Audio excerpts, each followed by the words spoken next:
Bonsoir, chers téléspectateurs qui nous suivent en direct sur la scène du Lumo. J'ai l'honneur et le plus grand plaisir de vous retrouver sur ce plateau de Diaoubé TV.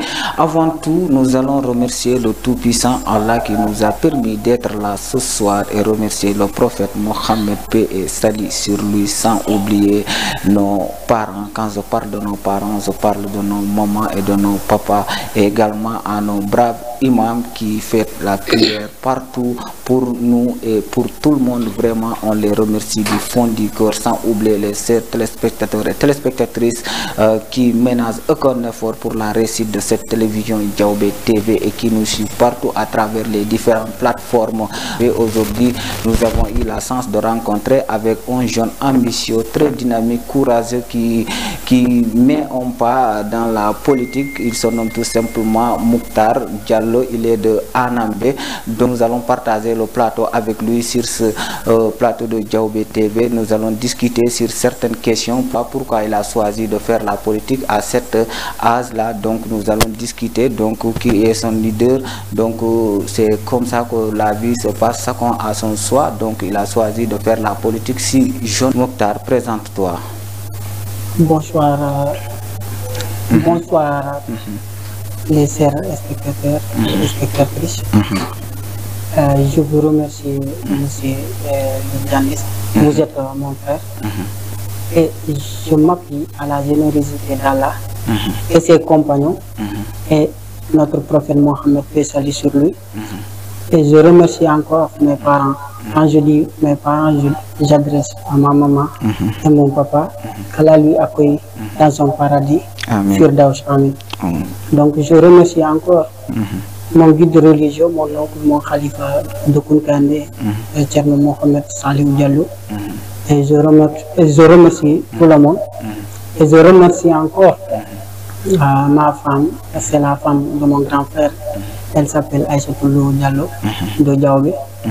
Et je remercie encore mon ami, mon frère qui m'a poussé à entrer dans ce jeu politique qu'on appelle l'Ehiba Kandé dit arrobage. Merci beaucoup. Ok, merci chers téléspectateurs qui nous suivent en direct sur la scène du Lumo. Nous venons d'entendre la présentation de Mouktar Diallo. Qu'est-ce qui t'a poussé à faire la politique? Alhamdulillah, Janis, si vous m'avez permis. Parle plus. Donc, alhamdulillah, frère Janis. Donc, qu'est-ce qui m'a motivé à entrer dans la politique avec le mouvement qu'on appelle le mouvement Kolda Debout? Nous avons un président qu'on appelle Abdourahmane Baldé Djidoura. Je suis engagé dans une démarche qui me permettra d'obtenir un équilibre meilleur dans ma région de Kolda, dans ma commune de Kolda et dans mon pays, le Sénégal, auprès de ce monsieur Abdourahmane Baldé Djidoura. Oui. Donc tu t'es engagé en politique auprès de M. Abdourahmane Baldé Djidoura. Donc depuis combien de temps tu es avec ce monsieur? Depuis en 2022, parce que je faisais ma première année à l'université, elle en portugais. Oui. Donc pourquoi le choix de Abdourahmane Baldé Djidoura? Il y a beaucoup de politiciens qui sont là et puis toi tu es de Anambé, il y a des Hotchadiens, il y a d'autres politiciens, tu les as laissés pour aller jusqu'à Kolda pour être un membre du mouvement Kolda Debout, être près de Abdourahmane Baldé Djidoura. Voilà, donc je peux dire qu'est-ce qui m'a poussé, qu'est-ce qui m'a motivé, parce que dans la politique c'est un terrain d'intérêt. Je ne connais pas Abdourahmane Baldé à l'époque. Mais grâce à ce monsieur arrobage, il était président de l'amicale de l'AG Prof de Kolda. Il s'appelle Léa Bakane. Il m'a appelé. Je lui ai expliqué mon cas. Il a dit Mouktar, actuellement moi je suis étudiant comme toi, mais viens, on va travailler ensemble. Et je vais te mettre en rapport avec monsieur Abdourahmane Baldé. Donc monsieur Abdourahmane Baldé, c'est un politicien. Il m'a dit donc, tu es prêt à entrer dans le mouvement Kolda? J'ai dit oui. Après, c'est comme ça, lorsque Abdourahmane Baldé était à l'université, on s'est rencontrés.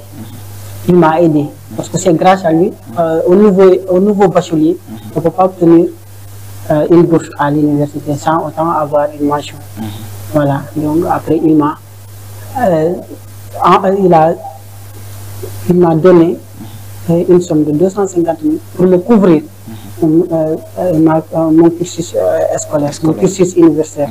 Donc, grâce à cette somme, j'ai pu payer mon téléphone, j'ai pu payer mes tickets de restaurant, j'ai pu payer mes ordonnances médicaux parce que je te rappelle, je suis drépanocytaire de type SS. Je n'avais pas de bourse. Mais grâce à ce monsieur, il m'a vu, je lui ai expliqué mon problème. Après, il a dit, il a entendu parce que, toujours, il s'appelait au téléphone, il me parlait de mon nom. C'est comme ça qu'il m'a appuyé une somme de 250 000. Après, vers le mois de juin, j'ai eu un rappel. Puisque je suis handicapé, plus drépanocytaire SS, forcément je vais obtenir une bourse. Après, c'est comme ça que j'ai pu valider mon année universitaire. C'est grâce à lui. Donc, c'est pour cela que je suis engagé auprès de lui pour obtenir un équilibre meilleur dans ma région, dans ma commune et dans mon pays, le Sénégal. Parce que c'est une personne de bonne foi. C'est un homme courtois, social, qui est toujours au service de sa communauté, de notre communauté. Donc, si je t'entends en parlant, tu nous as parlé que la politique, c'est un terrain d'intérêt. Donc, il y a d'intérêt personnel, il y a d'intérêt commun. Donc, tu as dit que Abdrahmane Doura t'a appuyé à hauteur de 250 000 à l'université. C'est ça qui t'a poussé jusqu'à présent même de rester à l'université. Sinon, seul Dieu qui connaît ce qui allait t'arriver. Donc, c'est grâce à ça que tu t'es engagé en politique auprès de Abdrahmane Doura Baldé. Donc, est-ce que toi, ce n'est pas l'intérêt personnel que tu vises ou bien c'est l'intérêt collectif? Parce que si Abdrahmane Doura Baldé ne t'avait pas appuyé ces 250 000 là, tu n'allais pas partir dans son mouvement. Tu allais partir peut-être dans un autre mouvement comme le mouvement de Hocha ou bien dans des autres politiciens. Non, ce n'est pas ça. Parce que si je te dis, la politique, c'est un terrain d'intérêt. Parce que tu apprends. Dans la politique, on apprend. J'étais membre. Avant qu'il me reçoive, j'étais membre dans le mouvement Kolda Dobo. Je travaillais avec un de ses membres qu'on appelle Arobase. Voilà. Il est confident, c'est Abdrahmane Baldé. Oui, je te comprends. La manière dont tu t'es... Pourquoi encore qui m'a poussé? Qu'est-ce qui m'a encore poussé? Parce que depuis 1984 que notre région a obtenu des leaders politiciens, je n'ai jamais vu un homme comme lui, qui est engagé, qui pousse la jeunesse coldoise à se développer, qui pousse les étudiants coldois à être dans de meilleures conditions à l'université. Quelqu'un qui fait des gestes comme ça, donc nous avons l'intérêt à lui soutenir. C'est ça, c'est dans ce intérêt-là que je te parle. Mais je ne te parle pas en tant qu'intérêt personnel, ou bien en tant qu'intérêt commun. Dans le mouvement Kolda Dobo, on apprend. On apprend la sociabilité, on apprend à savoir-vivre, on apprend encore la politique de développement pour notre région. Parce que nous connaissons actuellement Kolda souffre. Comme tu l'as si bien dit, tu es malade. En plus aussi, tu entres dans la politique. Et quand tu entres dans la politique, tu vas avoir des ennemis. Tu vas te créer des propres ennemis. Alors que toi, tu es entré dans la politique en laissant ici tes propres parents ou bien en laissant ici tes propres amis pour aller loin pour entrer dans un mouvement. Donc, est-ce que ça ne te rapporte pas quelque chose qui te fera mal demain, tu penses? Bon, alhamdulillah, non, cela ne me crée absolument rien parce que dans la politique, c'est un choix. Et actuellement, avec ce nouveau régime, nous avons obtenu un gouvernement jeune. Et pourquoi nous, la jeunesse, ne peut pas s'intéresser dans la politique? Parce que grâce à ce Premier ministre, la jeunesse sénégalaise a révolté pour libérer le Sénégal. Donc, c'est dans ce sillage que je me suis engagé. Moi aussi, je ne peux pas aller chercher des leaders compétents, des leaders dynamiques, pragmatiques, comme Abdrahmane Doura Baldé, pour donner, pour mieux servir moi aussi, dans ma communauté de Médina Chérif, ou bien dans ma région de Kolda. Donc, en parlant de Abdourahmane Doura Baldé, l'homme qui est à la tête du mouvement Kolda Debout, tu as parlé beaucoup de choses sur lui, du charismatisme, du courage. Qu'est-ce qu'il a réalisé dans la région de Kolda? Parce que moi, personnellement, je ne vois pas ce que Abdourahmane Doura Baldé a réalisé dans la région de Kolda. Toi, en tant que membre du mouvement Kolda Debout, tu peux nous expliquer les réalisations de M. Abdourahmane Doura Baldé? Ok, alhamdoulilah. Donc, Doura Baldé, il a réalisé beaucoup de choses. Il a réalisé beaucoup de choses. Donc, Abdourahmane Doura Baldé prend l'épanouissement total de ma région de Kolda dans tous les domaines. Dans le domaine éducatif, c'est sa 6e édition qu'il donne des kits scolaires. Cette année, en octobre 2024, il a donné 24 000 kits scolaires dans 40 communes de Kolda. C'est sa 6e édition. Chaque année, il le fait. Dans le domaine sportif, décembre 2024, on lui a parrainé 2 finales de jaune 3 et jaune 4. Grâce à lui, l'ODCAV a pu organiser ces finales. Sinon, il ne pourrait pas le faire. Donc, c'est grâce à l'appui de Doura Baldé. Il a accepté d'être parrainé pour libérer cette jeunesse de Koldoise et pour lui donner des émotions fraternelles, intenses et fraternelles. Donc, c'est un homme dynamique. Et encore, dans le domaine sportif, toujours, il a construit un complexe Marlin, l'Académie de football Casamance, pour promouvoir le talent des Koldois. Encore, sur le domaine culturel ou religieux, cette année, avec le Jiara de Madinati Ouda, il a pu nous envoyer 5 biches pour faciliter le déplacement des fidèles, pour se rendre au Jiara de Madinati Ouda avec Terno Mounirou. Et il a encore pu nous faciliter le Jiara de Sare Mamadi dans Kolda, 2 biches, et le Jiara de Medina Elage dans Kolda. Donc, encore, il a... Les 2 Jiara là, c'est à Kolda. Voilà, à Kolda, dans la région de Kolda, dans le département de Kolda, Medina Elage et Sare Mamadi. Et il a pu recruter plus de 20 jeunes dans l'ONAS, lorsqu'il était DG de l'ONAS, des jeunes Koldois. Voilà.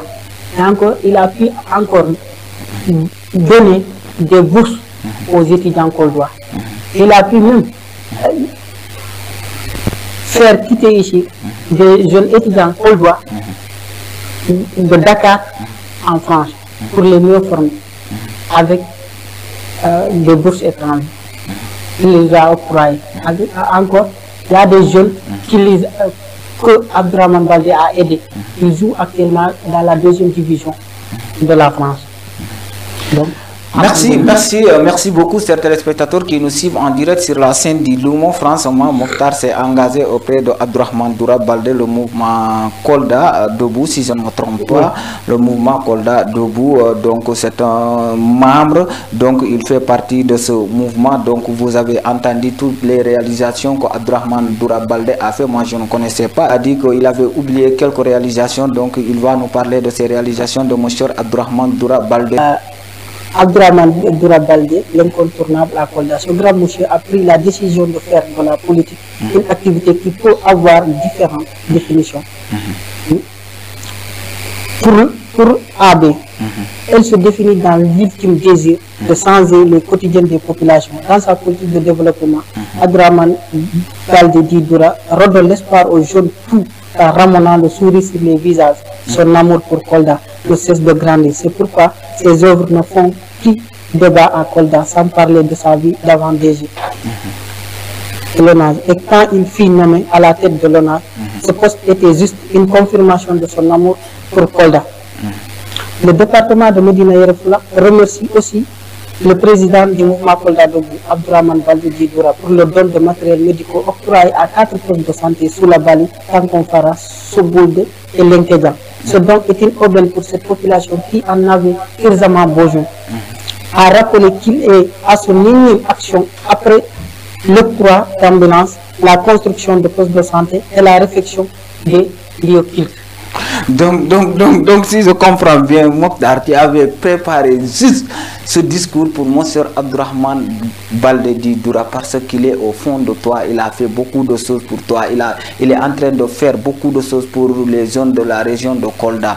Donc vraiment, toi, tu tiens beaucoup à Monsieur Abdourahmane Baldé. Oui, pourquoi je tiens beaucoup pour Monsieur Abdourahmane Baldé? Regardez, dans le domaine culturel, lorsque Djenko a dit qu'ils vont lui parrainer, automatiquement, il a acheté plus de 200 billets et il les a remis 10 millions. Il était en France pourtant. Mais Abdourahmane Baldé, c'est un homme très courtois et très social. C'est une personne de bonne foi. C'est le panthéon social de notre région de Kolda. Donc quel appel lance-t-il au niveau des populations concernant les prochaines élections pour soutenir ce grand monsieur que tu nous dis? J'appelle toute la population de Kolda à soutenir Abdourahmane Baldé Djidoura lors des prochaines élections municipales de 2027. Donc je me suis persuadé que cette population de Kolda démontrera avec force pour élire Abdourahmane Baldé à la tête de la mairie de Kolda, Inch'Allah.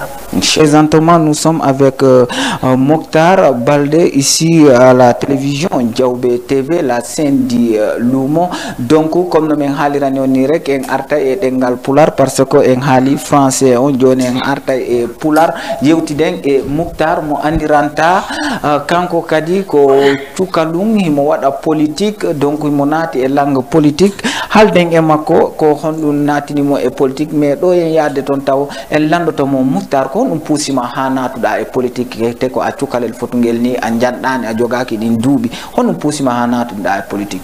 Alhamdulillah donc ani donc dane manen se donc alhamdulillah rabbil alamin ama yetta rek jomirawo yetta jinnabe andi do be et en plus nam yetta ma mi salminama bunu welti et encore mi andi ko deuxième fois sikko si mi trompe pas depuis TODF alhamdulillah si mi halni mare na wada mi soutenir mi yetta kadi khalifa andine woni Ceerno Mamadou Salih Diallo parce que donc ko mi duwanto mo yalla ko mo cellal e balde accamo yeso amen amen kadi men wawa jam mo waade do diam inshallah ni no nyaagi acca kadi jinnaado heddido do yeso amen e yaafo baba mi yaafno dibe makko judo amin kadi mi salminande borno ko sela on Aissatou no Diawbe mi salminama mi salmina kadi sela goto anande Samba Wolo Gana mi salmina kadi neɗɗan goto pusuɗo na ton damanen do ana politique a pari da halira dus pusuɗo na haaɓi naati ɗum ni lehe ba kadi ɓura andirede arobage mi profita kadi l'occasion mi salmina Fanta Mbalo on kadi koye membre mouvement Kolda Debout tellement beaucoup soutenu mo wallinam ɓuy e cursus universitaire o kanko fo e lehe ba kandi donc mi salminam ɓe nomi juuroɓe no fewi. Ok, donc anko hombo woni leader madam parce que ka cukalum anati e politique e nder politique mo natɗa on forcément ko ma jogoɗa leader hombo woni leader madam leader am Abdourahmane Baldé Abdourahmane Baldé de Kolda donc wiɗanam fi on woni cukalella mi suusi nadde politique parce que politique ko jande donc sa daari o men gouvernement wonnaɗo ɗo nguɗo laamu sukaɓe ari parce que président men on ko suka ɗum 49 ɗum premier ministre men o tan ɗumantini seeɗa voilà mais ɓe fof fayda ko sukaɓe sa yi assemblée nationale mi ƴetta exemple comme Ibou Gueye Yoɓa Baldé on ko sukaɓe donc hande wadde politique e suka alhamdulillah parce que ko jamanu meɗen ari ko laamu meɗen ari quoi te kadi waɗi ha mi naati mi abbi Abdourahmane Baldé komi jangayni te nomi toon kadi ha min walla mo ha mo ɗo laamu Kolda par ce que min daari de 84 depuis Kolda woni région ha joni Kolda no waɗa sufri te neɗɗo meeɗa heɓude kadi leader no oɗo ni quoi par ce que cenɗe ɗen fof nomo darani Fuladu par ce que yidde makko Fuladu haɗani tan e Kolda commune ko région on piw par ce que fi on mima région on piw 2023 ko grève ji ɗum waɗi ɗo grève ji juin ni kanko tan wonɗo leader mo noddi amical ji département ji ɗin fof tati mo noddi Médina Yoro Fula mo hokkiɓe 1 million mo noddi FEDEF Vélingara mo hokkiɓe 1 million mo amical amen AG Pro ko ɓuufiɗo 15 commune o 14 commune Kolda o mo hokkiɓe 2 million donc rutti commune yo mo hokki ɗum 1 million ɗum woni commune ji andanta ko e département Kolda donc sa heeɓino on ni jinganoɗo mo haɗani sa ari sengo jande woodi hande si école udditi ta sukaɓe mawɓe hewɓe no an jogiiɗo cukalel yo no ani holno cukalel mum ngo jangge hawno ƴetta sappo so hono ƴetta kayeji mo addani ɓe fayda buluuji no gas e nayyi kaye mo sendiri ɗum e commune ji 50 donc no on ni sa heeɓi on wonno heddude ko walle mo tan ha mo laamu Kolda nandi simo laamima Kolda mo waɗa e ɓuuro par ce que kadi mo walli sukaɓe sengo ballon complexe Marlan no toon académie football Casamance no toon mo ƴetti mo okkori sukaɓe bourse pour ɓe wawa heddade Dakar enen fof ne andi wurde Dakar tena Dakar tan Dakar Ziguinchor université ji 5 université woni Sénégal ɗo mo waɗi hen juuɗe e sukaɓe Kolda donc an Moctar ko honɗum Abdourahmane Doura Baldé jogui wonɗo tête mouvement Kolda Debout honɗum o waɗanima an Abdourahmane Doura Baldé bon ɗo mo waɗande nan par ce que Abdourahmane Doura Baldé annanuma non ko honɗum o waɗanima an on taw en personne par ce que ko kadi mouvement makko wonɗa sa yi goɗɗo yiɗatma an on en personne voilà donc toon mi ardani quoi mo waɗanimo par ce que no jogui cause quoi komi heeɓi baccalauréat mi orienté à université Dakar komi yeehi Jannis heɓuno difficulté par ce que hay téléphone tan mi jogaki mais après mi yiidi e président amen amical ɗum woni AG Pro ɗum woni Léba Kane par ce que minen wonno pavillon goto pavillon R pavillon sa liɓama après mo wina Mouhtar honto jeeɗa wimi anam après mo wina pourtant toujours mi yaay ɗo ɓe naɓima a sellana hena yomi ha min jogui derkono moy aw joni arli goɗen quoi yomi he ala probléme mi daara après ni mi ardi min golli mo wina après joni mi wallete par ce que mi jogui leader goto mi wi Abdourahmane Doura Baldé ko mouvement mo jogui mouvement mouvement Kolda Debout quoi mouvement politique est ce que a wawa tawede ko non min nomi pari par ce que min nomi hoolima kala ka wiɗa mi yaha mi yahay après ko min yeehi e jour suumaye Abdourahmane arɗo min waɗi activité mo hannimo e Abdourahmane ko yahata mo winan yono ar min joli ka auto makko o itti somme 250 000 haalu moƴƴa mo itti somme 250 000 ɗum woni ɓuɗo capanɗe joyi o kim sur le 100 nouveau bachelier à la bourse on 250 000 ɗo mi ƴetti mi soodi téléphone ɗum mi yoɓayno ordonnance yan ɗon kadi mi yahi après mi tawi toujours mi ñawdoto centre national de transfusion sanguine mi yeehi mi continue rendez-vous jani par ce que tawi ɗum fof ɗum jogui difficile par ce que mi alano moyen ji imi est ce que mi wawi valide année o Allah walli grâce e ɗin 250 000 ji mi valide année o e min komi handicapé komi derpano e de mois de juin rappel ari par ce que dossier ji woodi dossier ji ɗi a déposé ɗi tan a heɓat bourse mais ɗo e bourse arde tawi neɗɗo no tampi Allah e on 250 000 ɗen jikke ɗon waɗi ha mi ɓeydi engagé ade tawi noon nomi engagé mais ɗen jikke ɗon ɓeydi engagé ade mi o waɗi nan sauvé par ce que sinano hande mi hewtano mi yiyama ko licence ɗo mi watta par ce que première année mi kartusayno deuxième année mi arta mi watta L1 mi kartusayno par ce que fiyonu mi kartusayno somi yeehi mi heɓani moyen pour nomi heddoro Dakar force mi arta e aname mais on makko moyen te tawina 250 000 tan tawi mo puusa mais ko ɗum yayade quoi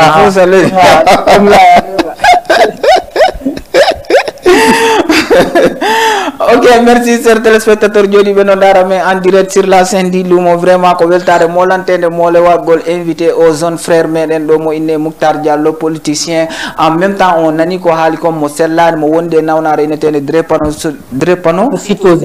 citeuse SS tawti kadi ko kanko woni ambassadeur muɗum ka département meɗen ɗo Vélingara ngaraɗo par ce que hewɓe no jogui nden nawnare kono ɓe suuɗirayde mais kanko mo jogui nden nawnare kala ka o yahi o haalayde o hay émission si Allah jaaɓi men addaymo ka télé ɗo hara o waɗa émission fi muɗum nawnare nde hersirtake ko Allah waɗi tagaɗo kon a fotani ɗum ɗon hersirde donc yimɓe ɓe fota andude ɗum ɓe fota famude ɗum kadi tawti kadi ko handicapé jo mais himo janga hikka mo heɓa licence 3 en portugais toon to université mo Cheikh Anta Diop on nani ko haali kon kadi o naati e langue politique donc Moukhtar est ce que an a hulani saabu politique ko ñamidiro politique ko ƴakkidiro tawti noon an ko a cukalum a naati e muɗum tawti kadi wona noon haarirɗa cellal est ce que a heɓani ko ɗenƴiɗa e sengo muɗum? Alhamdulillah no politique mo haala moƴƴa sa alhamdulillah alhamdulillah annaɗe politique ala no hulira voilà awa haala moƴƴa frère Jamis politique mi hultama par ce que fiyo noon par ce que ɓe yo ɓaariɗe banta hulta hendu voilà donc minen leader mumen ɓaari o min hooli ɓe andi na politique fulade o tabareji no woodi ñamodiral no woodi mais si woni no ɗum ko politique fof ha woni noon ɓe laawol moƴƴol yatani par ce que minen komin janggayni te minen no min pari hayso ɓe ñamay min walla ɓe dabbiray min minen no min pari yadde yadiraman ha moɓantana min kolta par ce que fuladu meɗen hande sa yeehi Dakar hande sa nani fuladu hande ka toñi ɗo hande fuladu en jogui 3 potentialité pour développer mais ala leader no 84 ha o wattu ɗo neɗɗo ala leader ɓuuri Abdourahmane Doura Baldé billahi ta Doura woni maire min sago mi duwantomo mo Allah wallumo mo wona ministre ta mo woni ministre hay jawɓe meɗen ɗo watte réflexionné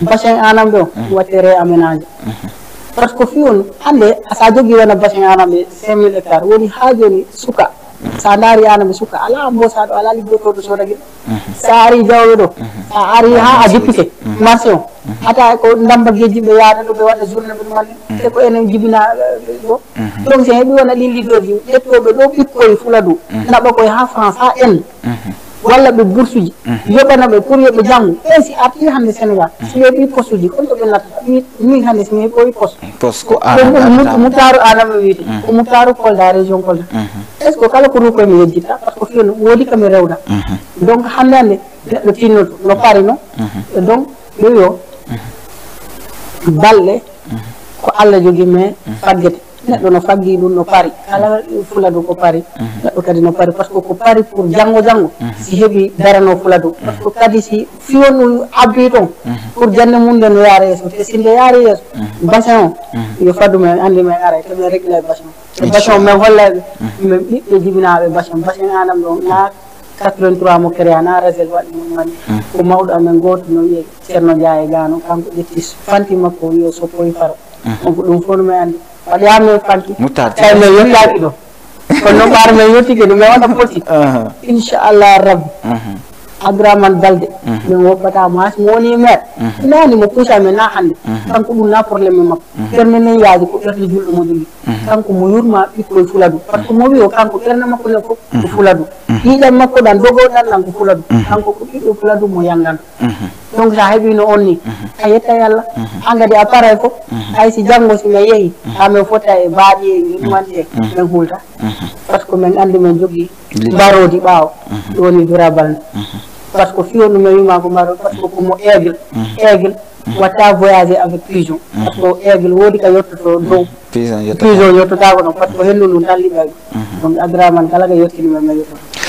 Merci chers téléspectateurs qui nous suivent en direct sur la scène du Lumo émission amen on ari woɗɗade mais en landotomo rek donc ko appel hombo noddata population on pour élection ji aroɗi ɗin e sengo darande nde ɓe wawata daranade Abdourahmane Doura Baldé ɓay ko woni leader ma on ko on nanganɗa ko on yiɗɗa on kay min andi ɗum ɗon kala araɗoyiɗo ɗaɓɓoygol Moukhtar yo andu on no ka mouvement Kolda Dobu Abdourahmane hay goto watama toon ittude donc appel mo mi watta lancé population koldoise mi haalnaɓe hande mi hokka exemple goto pour le Ceerno Amadou sa wotayni wata wotir pour mi musidi e kaari wata wotir pour no mi yiɗi kaari mi wotat nafo ɗon wota yurmete ɗon hande si ɓiɓɓe Kolda si ɓe nanina ɓe wotan nafoɗo ɓe o yurmaɗo ɓe o ƴettuɗo kolda waɗi ɗum ka keeƴe mum ƴettuɗo kolda waɗi ɗum ka ɓernde mum ƴetti kolda waɗi ɗum ka hakkille mum ƴetti kolda waɗi ɗum fof e muɗum par ce que Abdourahmane Baldé na jawdi mo politique ko yurmede kolda re waɗi appiri mo kolda mo puusa ɓiɓɓe kolda ha no mo woniro DG lebbi jeɗɗi lotal ni ha no mo ittira ni nomo waɗa kolda par ce que ɓoyanɗo minen eti jaggi koldade min ɗum no probléme komin heeɓi ɗum andi AC Proco woni région ji ɗin fof waɗi activité cinamen mo itti 700 000 mo waɗi ɓe appuyé direct ɗum sa heeɓi no on ni ɗon ɗum heddi min walla mo tan ha si Allah jaaɓi kay élection ji aroɗi soit ko 2026 wona walla ko 2027 siɗi ari yo Allah wallu men tan ha mo gaño wona maire Kolda inchallah te mi andi programme Abdourahmane Baldé o na mairie on kono ɗum ɗon noon haaldage quoi na andi piw kadi haali ko inchallah yalla jaɓi. Ok, merci chers téléspectateurs. Jodinoɓe no darame en direct sur la scène du Lumo émission amen on ari gasude mais ko weltare molantede mole on yafoto rek téléphone on huɓɓinaka mais haɗa il fallait ko téléphone on sinnama huɓɓinteno rek watano wadde s'exprimer en jonna e mo joni waɗa mot de la fin makko wawi waynotirde ɗo e Diawɓe TV comme no mi haalirani on ni rek après kanko o aray waɗangolen ɗo émission ji drépanocytose e sengo nde nawnare nde andiranta hewɓe no wondi e mayre kono no suuɗi nde kanko noon ko kanko woni ambassadeur mayre on e nder département mo Vélingara. Donc Moutar homon woni mot de la fin maɗa mo haalanta en ɗo e Diawɓe TV envers les populations et envers ton leader Abdourahmane Di Doura Baldé.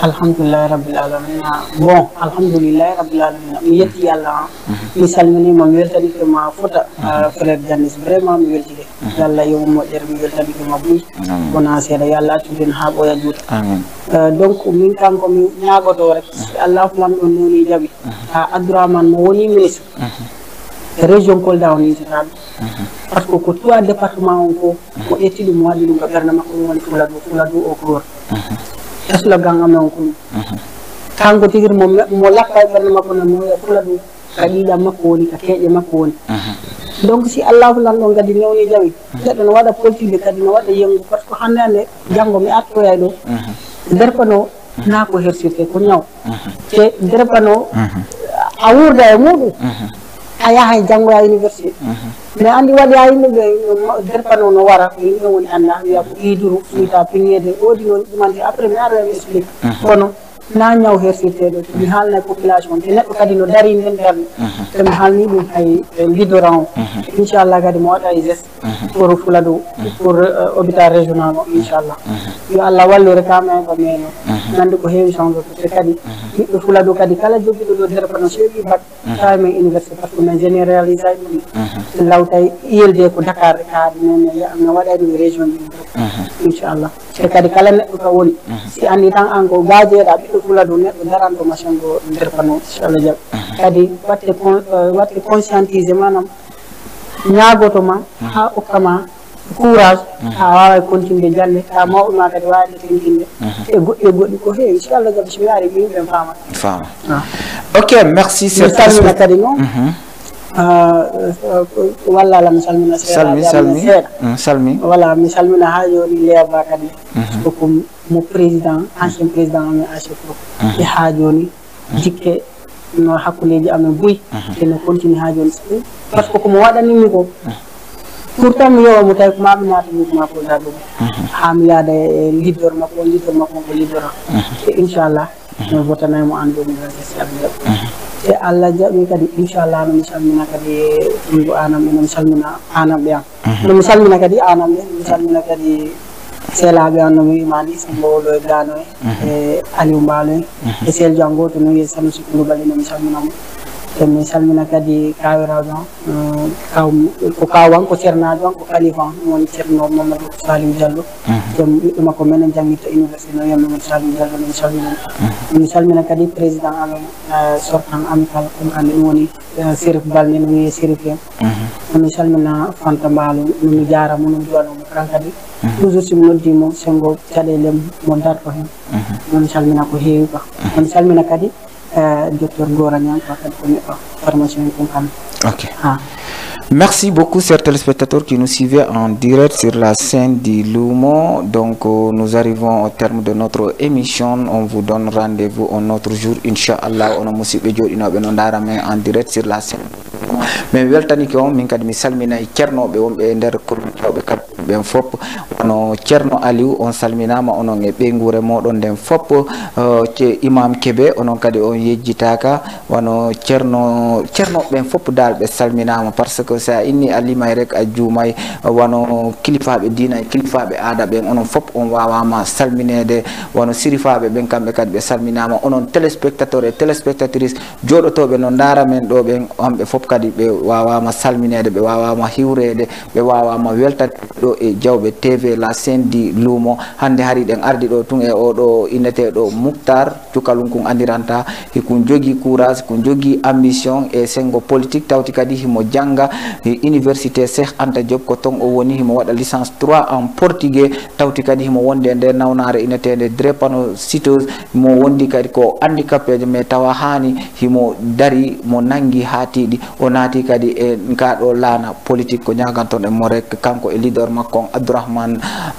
Balde di Dura yo Allah walluɓe ko ɓe faala ko yo Allah lan ɗon okkorɓe ɗum ɗon ha tundu fuladu ɗum wawa ɓantade donc ko wonanno en ka technique ton ko DJ Duma kanko e DJ Gilles ono wonnoɓe men darde ɓen fof haayi min salminima mi weltanike mo moƴƴa kanuma e nene bobon grand Bassirou en mais inni on rek continue abonnagol waɗon abonné réseau câblage Bassirou Dia won kon woni réseau original o andi no wodi réseau ji local no wodi réseau ji original donc ɗum ɗon fop no wodi kono nok original on koko Bassirou Dia son abonnike makko on wawa e darde fof yehen ɗo ha salminen Alaji Ibrahima Kako woni kamɓe kadi salminen ɓe ton salminen wa galle ɗen fop salminen Ceerno Abdoul Aziz Diallo ɓe wonduno ɗen ɗo ngol lawol yawtugol ngol kamɓe fof ɓe salminama donc kala abonniɗo ka film meɗen salminama meɗen weltanama wa pharmacie kamɓe fof hay goto yejjitaka donc Diallo Kounda Diaw Kounda Balde Kounda Mbalo Kounda onon fof on salminama on jarama min jonna on tour rendez-vous lawol gongol inchallah Moutar joni waɗe rek ha lawol gongol inchallah allez merci bye on jarama la scène du Lumo Diawɓe TV la scène du Lumo Diawɓe TV la scène du Lumo Diawɓe TV la scène du Lumo Diawɓe TV la scène du Lumo Diawɓe la scène du Lumo Diawɓe TV la scène du Lumo Diawɓe TV la scène du Diawɓe TV la scène du Lumo.